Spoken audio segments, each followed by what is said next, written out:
de voir ces castors dans la brume au lever du jour. Nous allons approcher lentement la plante de la hutte. On a peut-être la chance d'aller voir là.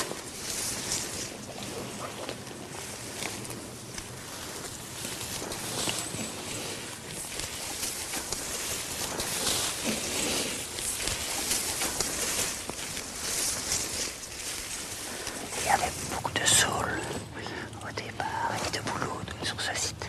C'est la femelle qui est dominante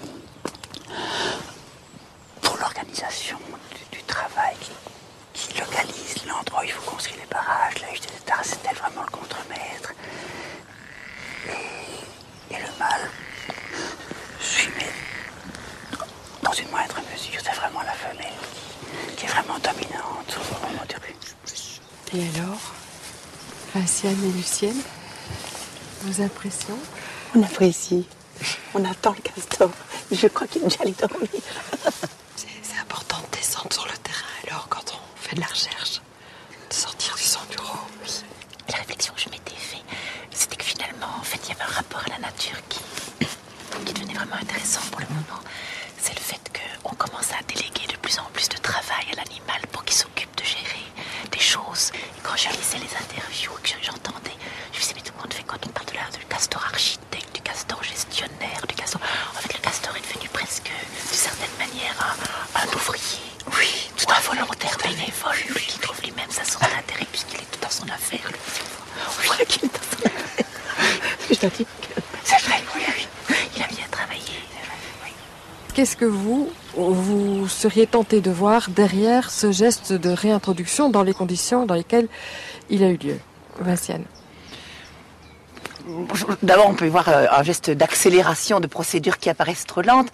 On peut se demander d'ailleurs pourquoi vouloir aller si vite. Il y a visiblement deux ou plusieurs manières de faire. Le laisser revenir, d'une certaine manière, on pouvait le laisser revenir en préparant. Je veux dire, en préparant le terrain. Quand on a voulu revoir, si mes souvenirs sont bons, quand on a voulu voir revenir la cigogne noire, il y a des choses qui se sont mises en place pour pouvoir favoriser son retour, presque lui dire bienvenue.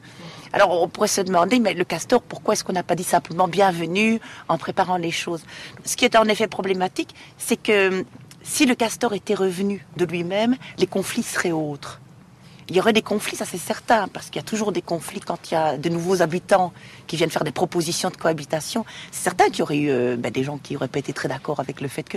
Mais les conflits auraient été autres, parce qu'en fait, ça voulait dire que ce n'était pas une personne qui devenait responsable des castors, comme c'est le cas maintenant, et je crois que c'est ça qui est problématique, ça devenait tout un collectif. Et donc, le fait de le réintroduire d'une certaine manière, je dirais, fait un court-circuit sur cette idée de collectif du castor, puisque maintenant, en effet, on peut nommément dire « vous êtes responsable du castor à Monsieur Rubers ».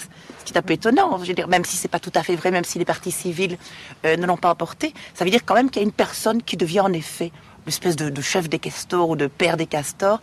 Et Monsieur Rubers, finalement, ce qu'il fait, c'est de dire, eh bien, ces castors ont besoin, dans un premier temps, d'un père, d'une sorte de géniteur, et je viens donc les inscrire dans le collectif, et puis après, je dis à tout le monde, maintenant, on les adopte.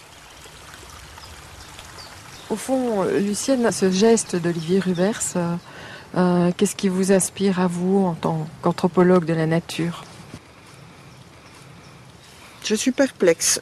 Je ne peux pas condamner le geste. Je peux comprendre l'urgence du désir de reconstituer une nature autre, de préserver ce qui peut encore l'être, d'aider à reconstruire. Tout cela, effectivement, se joue dans le long terme. Ce n'est pas un geste qui est dans la temporalité ordinaire du monde occidental. Nous n'avons pas, hélas, plus tellement l'habitude de travailler sur le long terme. Et je peux comprendre l'urgence qui pousse certains à donner un petit coup de pouce aux choses. En même temps, je pense encore une fois que cette nostalgie ne va pas suffire à modifier en profondeur la relation que nous avons au monde. Est-ce que vous pensez que cette histoire, elle a un côté politique? C'est une histoire politique. Enfin, on peut la lire comme une histoire politique. Mais il faut savoir ce qu'on appelle par politique. Il ne faut pas prendre la définition la plus restrictive. En fait, ce qu'on peut appeler politique, ce sont tous les mécanismes par lesquels on essaye de composer un monde commun. Et qu'est-ce que c'est composer un monde commun? C'est, d'une certaine manière, voir avec qui qui a de l'importance, avec qui on va vivre. Donc c'est faire de la politique, c'est d'abord hiérarchiser. Et on compose un monde avec le castor, un peu contraint. Hein. Il devait revenir dans quelques années, il est venu beaucoup plus tôt. Il est invité plutôt au banquet, on va dire, écologique. Mais on est en train de composer avec des conflits. Donc des gens qui vont dire, par exemple, quand on dit, mais Monsieur Rubert, vous êtes responsable des castors, c'est une vraie question politique, finalement. Parce que ça veut dire, en effet, que naturellement, la nature est à tout le monde, et puis on dit, mais il y a quelqu'un qui est plus responsable que les autres. Ah, mais c'est une responsabilité civile ou pénale. On est en train de faire de la politique avec le castor. On est en train de faire de la politique comme dans le Mercantour, on fait de la politique avec le loup. Ou les défenses, le loup, bien sûr, ne vient pas faire de la politique, il ne faudrait pas complètement délirer, mais où il a des porte-paroles, c'est-à-dire des défenseurs, mais aussi des gens qui voudraient bien qu'il ne soit plus là.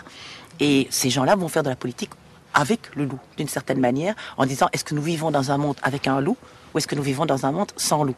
Est-ce que nous vivons dans un monde avec castor, ou est-ce que nous vivons dans un monde sans castor? On a l'air d'avoir oublié qu'il y a 100 ans, il y avait tout à savoir des castors. Qu'est-ce qui se joue à travers cette redécouverte des castors? Je pense que le castor, en effet, était beaucoup mieux connu en Europe au XVIIIe et au tout début du XIXe siècle, et puis qu'il y a une rupture dans la continuité d'une tradition.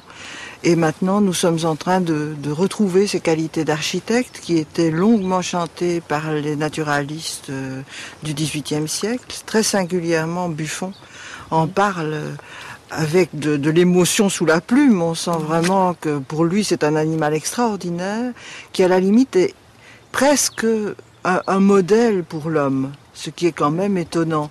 C'est pour lui un des seuls animaux qui n'aurait pas dégénéré. Et évidemment, ce qui lui vaut ce statut exceptionnel, c'est le fait qu'il bâtit, qu'il construit, qu'il est capable en quelque sorte, de prévision, d'organisation.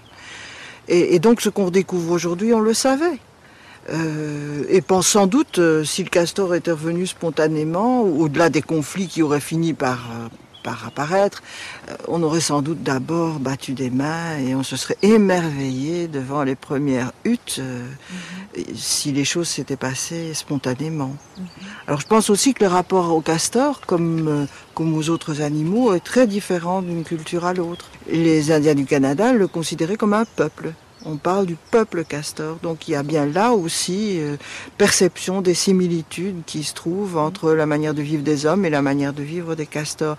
Mais je pense que jamais les Amérindiens ne le perçoivent comme un objet, donc ils ne se posent pas la question de savoir à qui appartient le castor. Il va de soi que le castor n'appartient à personne. C'est une question que, je dirais, seuls les Européens peuvent se poser. Pas déçu alors par Ah non, venue certainement ici? pas. Non, pas du tout, pas du tout. Non. Même si on n'a pas vu les castors finalement, désolé. Je reviendrai les voir. Ce sera un tête-à-tête.